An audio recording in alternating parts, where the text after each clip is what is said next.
everything that's supposed to work. And because I've got 2 more interviews before my surgery, so I know, busy lady, I'll tell you. I just put them all in, and here we go. Everything that's supposed to work. All right, and hopefully that's supposed to work. All right, and there is our background. Let me just background noise saying. There is the background noise. Yes, all right, and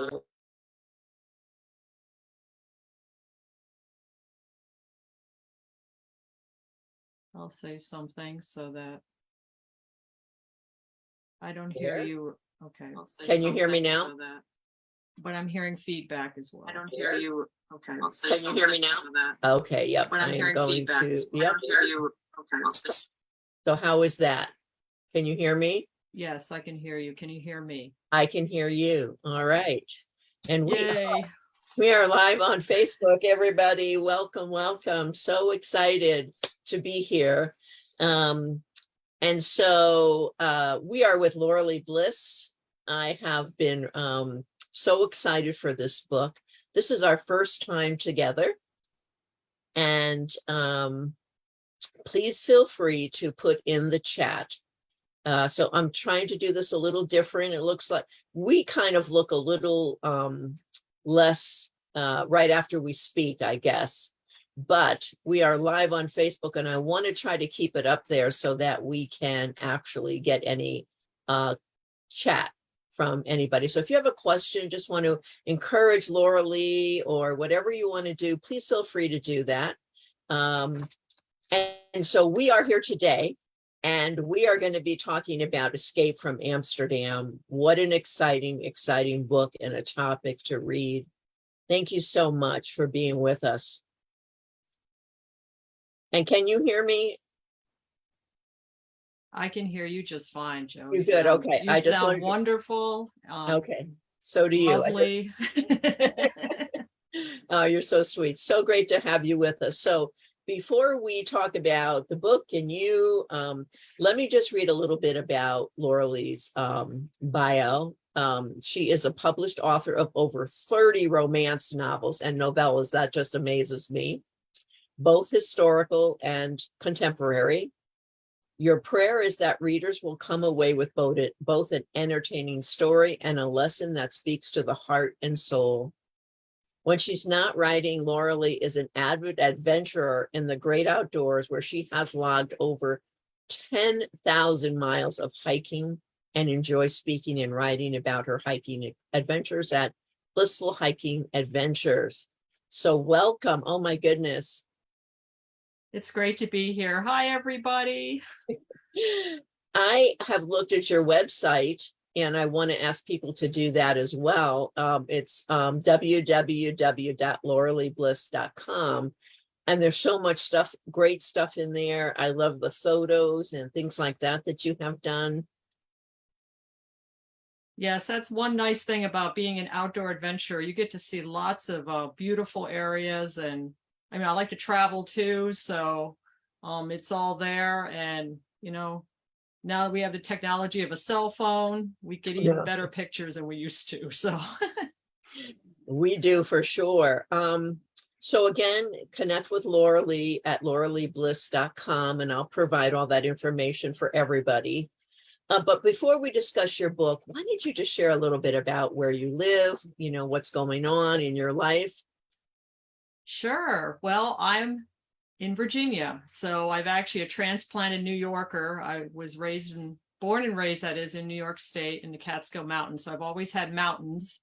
So of course, when I got my RN degree up in Binghamton University, I decided to come here and learn and do my nursing skills and enjoy the beautiful mountains. And honestly, was only in nursing for a few years before I began homeschooling my son and enjoying hiking, and then suddenly got into writing. So he was about 7 years old when I got into my writing back in the mid 90s. And I had my first book published called Mountaintop, of course, you know, a hiking book, but with 2 characters lost in the White Mountains of New Hampshire. So but began my writing career then. And over the course of probably about 25 years, have had the 30 books, fiction, contemporary and historical, romance. And then I've had the opportunity too, through Whitefire Publishing, to publish these lovely books, which are my hiking memoirs on the Appalachian Trail and the Gators, Guts, and Glory on the Florida Trail. As you may have heard, we're starting to get into possibly some hurricane issues down there. So our thoughts and prayers are with Florida right now. But Amen. Yes. doing the trails, I decided to venture then into nonfiction. And so we published the Hiking Adventure series. So you can learn about that on lauraleebliss.com. But so, yeah, so it's been an adventure in writing. I like to say in writing and in wandering. So I've done both. So it's been good. That's interesting because for one, again, for Florida, because I have family, lots of family and friends down there. So you are all in our prayers. But also I live in Indiana, but I'm a New Yorker. Oh. I was born in the Bronx and lived upstate until 2015. And I lived in a place called Schenectady, which is by Albany, close to the Catskills. We had a camp up by there. And so I'm so familiar with the area and love it, love it, love it. Indiana's pretty flat, so I don't see a lot of mountains. But interesting that we're both New Yorkers. Well, Joe, I have to tell you, my husband grew up in Scotia, New York. No. And his mom still lives there, and, you know, many of his relatives. So, yeah. Oh. So what can you say, you know? That is it's amazing. a small world. It is a small world. Oh my goodness. Scotia's like, you know, like 5 minutes from where I live. So, oh my gosh, that is absolutely amazing. So before we get into the actual concept of the book, why don't you tell us now, this type of book takes research on the concept behind why you wanted to write this book. Maybe you could share that. Sure. So basically the beginnings of this book came through my agent. She told me that Barbara was looking for a World War II heroine's proposals. And so looking back at some of my journeys, I love to travel. And we had taken a trip to Amsterdam, my husband and I, for his foreign exchange program. So he works with students and knits students with host families through high school in the USA. So we decided to travel and start traveling to the European nations, and that brought us to Amsterdam. And of course, we had to see the Van Gogh Museum, and we had to get our picture by the I Love Amsterdam sign, and, you know, but then suddenly our journeys took us to central Amsterdam, to the Jewish quarter. And we decided there to explore what's called the Resistance Museum. And they talk about the resistance movement during World War II. And then it led us across the street to a Holocaust memorial. Now they're converting it to a Holocaust museum, but this is the place that was the theater. And of course, I didn't really know anything about this, and come to find out it was the place of deportation during World War II for the Jewish families. And so hearing that history was, you know, heart-wrenching as it is. But then I discovered that across the street from this theater was a teacher's college. And next door to the teacher's college was a nursery that took care of little children and babies. And from that, I learned about two heroic people, Johann von Holst, who was the president of the college, and Henriette Pimelton, who was basically the caretaker at the nursery. The two of them worked together to save over 600 children from the theater and the deportation center there. So just hearing these stories, hearing about real heroes and heroines, I decided I'm going to base a story about this. And so I sent in that proposal. Of course, a book like this, you know, you're talking about a foreign country. You know, I've always had my novels set in the United States. This is the first time I've delved into a foreign nation. Wow. The Netherlands, and then talking about World War II and talking about, of course, the Holocaust and, you know, all that intertwined. So it required a lot of research. It required me to not go to, and I had a good writing friend of mine, you may know Tracy Peterson, yes. But she always told me, she said, when you're doing research for your book, you don't want to just take the tidbits out of Wikipedia and that's it, because a lot of times Wikipedia isn't even right. So she said, you want to get at least 3 or 4 sources to tell you, okay, this is what's really happening. And so that's what I did, and delved into the real history of the Netherlands, the culture of the Netherlands, the language of the Netherlands. I have some of the language in there to give it flavor. You do. And really just to make it, because this is the kind of person I am, as authentic as I could get it. So, and of course, having that site, that I was there where it all happened and got to visit. We'll probably talk a little bit later on Dutch culture, some of the other little towns I got to visit. But so this history all played into this, and the research as well. Yes. So this history all played into this. Getting a little feedback, Joe. Oh, yeah. Yes. Just hold on. All played into this. Getting a little feedback, Joe. Yeah. Just give me a second. And my phone just rang. So between the two of us, we're having fun here. We're having phones ringing and all kinds of good things. Yeah. So All right. Yeah. two of us, we're having fun here. Having phones ringing and all kinds of good All things. kinds of stuff happening. All right, yeah. And here we go. All right. Hold on. Hold on 1 second. The thing that's supposed to work. Just hold on a minute, because I accidentally hit something, and I think that's Hold the on issue. 1 second.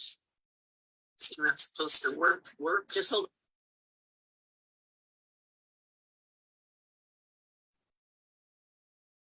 Okay, I'm hearing quiet.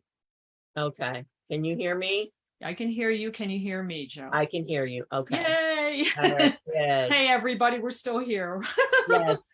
Yes. Okay. So you were talking about the research. It's one of the things that I'm doing for my own children's book, and there's so much information. And so I often ask myself, okay, so how much, how further am I going down the rabbit hole and stopping? Because it just can go on and on. Yes, that's for sure. I mean, I got to the point too that I started watching some YouTube videos. I started watching some interviews of those that actually lived during this period of time. And then I even watched some black and white footage. I decided to do this and, watch some of the deportation, what it looked like at Westerbork, where they were deported. And then from there, they actually went on to Auschwitz. But just to get some of the idea, even what they were wearing, some of the facial, I look at nonverbal because I like to put that in my books as well. It's not always just what they say, but what they're doing. Yeah. And this is where I really found out that, really the Jewish people just thought, if I just do these things, I'll be okay. If I just go to a work camp, if I just do what they say, I'll be all right. And this is really the heart-wrenching part of it all, is that they weren't all right. They weren't okay. It's just so much of what you wrote about. So you obviously were able to have gone there, and you didn't even know you would be probably, I guess you're saying, writing about the specific people in that. But you also, did I read this correct, that you visited the Anne Frank secret annex that her and her family were in? Was that correct?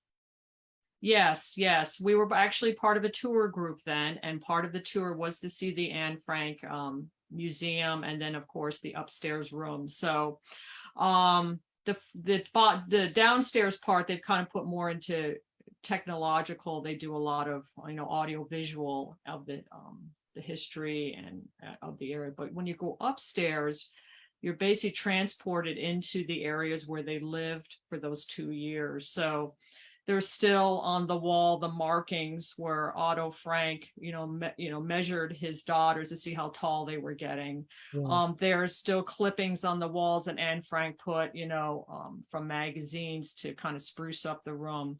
You saw the little area where the kitchen, where they had their meals, and then, the bathroom. And so they're in these little tiny rooms. So it really spoke to me. So I got to visit that. And then I actually also took a train and went to Harlem to see the Corrie ten Boom Museum. And we got a tour there of the secret room that was in Corrie's room that was built, the behind the closet there, the secret room. And from there, I actually also got an idea that's in the book that they had a secret telephone set up so that they would know from the resistance people and others that worked, when there was, supplies they were getting or ration cards or other information. And so the secret phone is in the book that Henriette Pimelton has to keep in contact with the resistance members to help take the children out to the farmlands. So I used that knowledge there too in the book as well. So these all help give some authenticity and just the idea of what it meant to hide too, and what they had to go through to avoid detection. Sure. And you talk in the book, obviously, about the children and just so devastating because I know, like I love this time frame, I guess.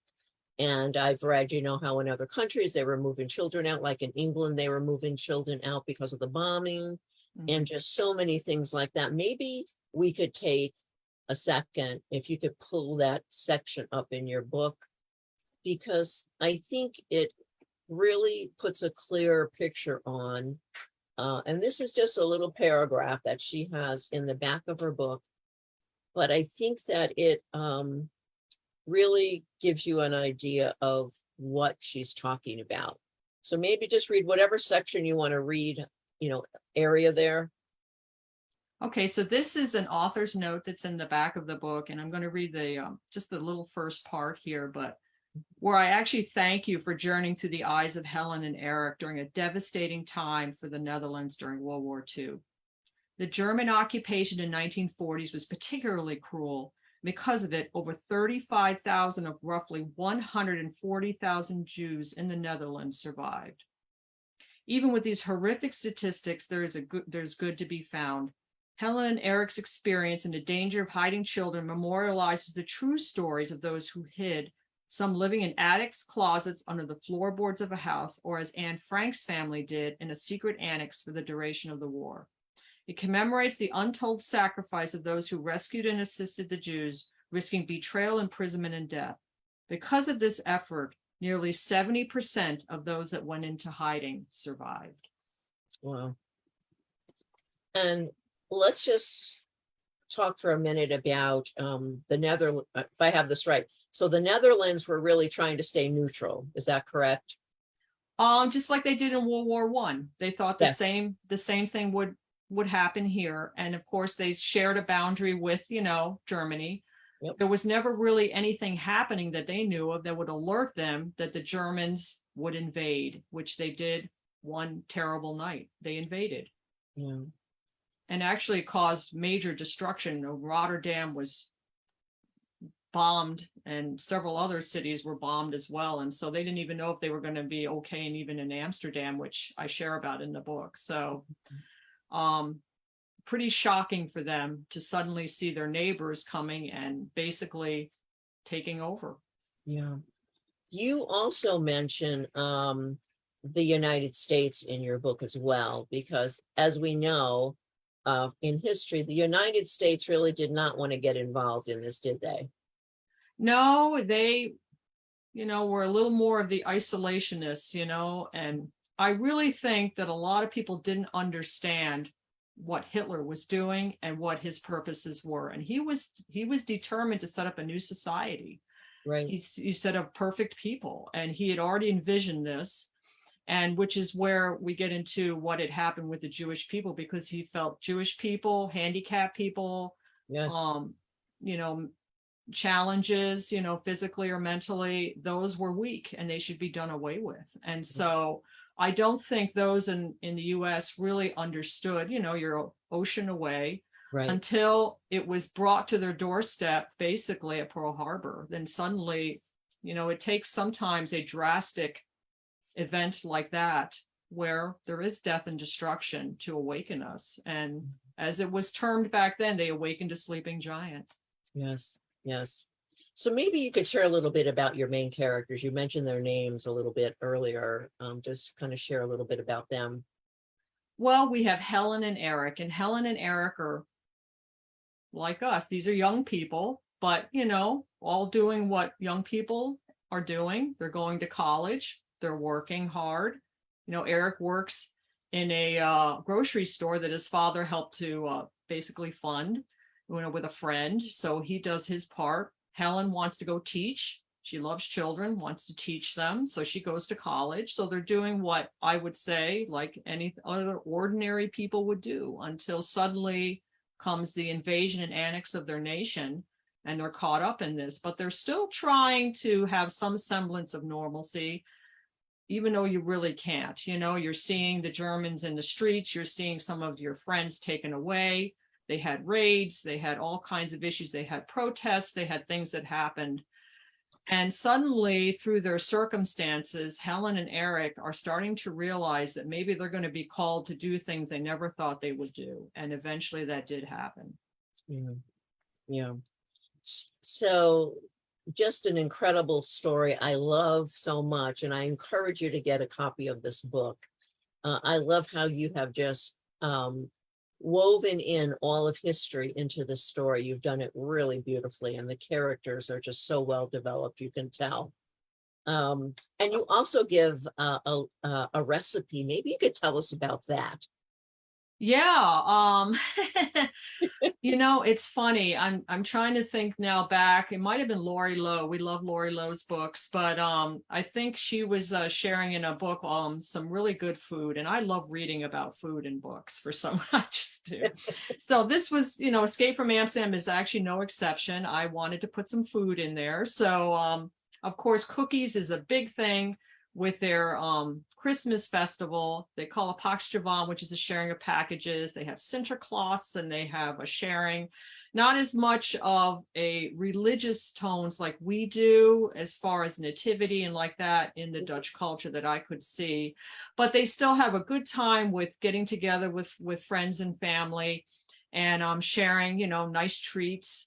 Lots of great cookies. So this is one of the cookie recipes, the Jean Hagel that I made, which is like a cinnamon butter cookie. And I don't know if you were on my Facebook gathering, but I had a plate of them and I tipped it, and some of them fell on the ground, and the dog was out there wanting to eat them, and Loved it. had Loved fun. it.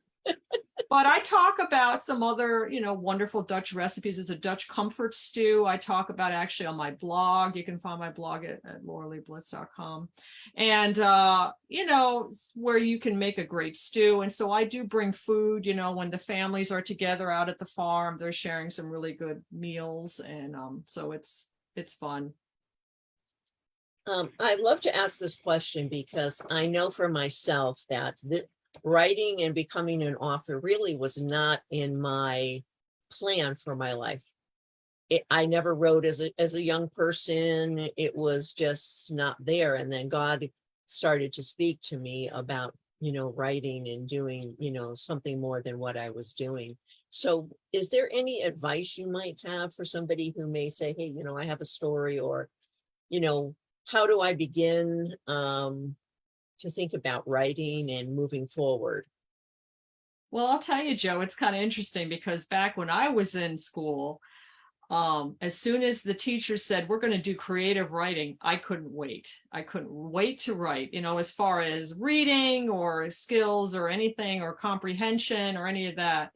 But when it came to writing, I just loved it. And in fact, my teacher gave me an assignment and said, yes, when I asked him, can I just write a short novel, as part of my grade for the class? And he's like, sure. So writing has always been kind of a part of me. I did some writing in college and then always wanted to write. So it's kind of where I ended up. And what I did as a writer is I started writing. You just write that full-length novel. It may never see publishing. In fact, the first novel I ever wrote actually has never been published. So, it's just the idea of getting out there and doing what you feel you're called to do. And maybe you're writing something that's just been laid on your heart. I know sometimes we talk about whether we should write what the reader wants to read, or do we write what's on our heart. And I think especially as a new writer or getting into the writing field, writing what's on your heart and just doing it, there's lots of books about how to write well that you can absolutely look at that can help hone your writing skills. Getting involved in a critique club online, having others read your works is always good. And it's always good too, because, writers sometimes feel like they're out there, and in their families, they're there at the computer, they don't have a book contract, and you wonder, okay, is she really, really working? Are you really doing what because there's nothing happening yet. But in order to get a book ready to go, you have to have a proposal, and that requires writing before you have a contract. So, there's step A, B, C, and D, but the biggest thing is to keep going and not give up. Just, and I've had plenty of times where my books went to the publishing committee and got scrapped there. You have one person there in this big committee that'll raise their hand and say, nope. And I've heard that if one person objects, a lot of times that sinks the project. And so I've had it where I've had a book contract. I wrote the entire book, got paid the advance, and they scrapped the book. So I've had lots of different experiences as a writer where things just didn't go right. I've been to as I used to tell myself, it feels like God is like holding a carrot and taking it away, and what it does as a writer is it makes you trust him for that perfect timing. And Amen. And this book, I honestly had no contract in a novel for 8 years, almost, at least 8 years. I had like a dry time. I'd written my hiking books. I had 2 hiking books that came out, but as far as just stories, and whenever, and I love Tamala Hancock Murray, she's my agent, would give me some, leads, I would go for it, but then nothing happened. And so I really thought my fiction part of my writing career was dead. I'm just going to be a hiker now and write some hiking books and just hike. Until this project came along and I said, okay, I'm going to try again. You always want to try again. Yes. And so I went ahead and did the proposal for this, and the door opened wide for me. And so even if it looks like many years have gone by and you haven't published anything, or nothing's really happening, or, you don't know where you're going to go, or what you're going to do, just keep going, make the most of any opportunity that avails you, walk through those doors, because you never know when that door is going to open into something new. So it's so true. So true. Just so you know, on my website, joemasaroministries.com, I have a resource page, and I have listed conferences, which I so encourage you to go to, by the way, if you are new or where whatever you're looking at. I have to the relationships with authors and writers has just been so incredible.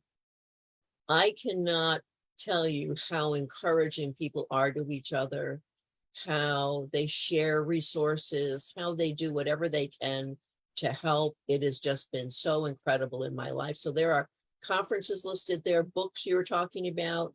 There are podcasts you can listen to, other things. And by the way, if you have one that I don't have listed, I would love to share it. But I'll tell you my very first experience in going to a conference. I went up to Michigan to Carol Kent's Speak Up conference.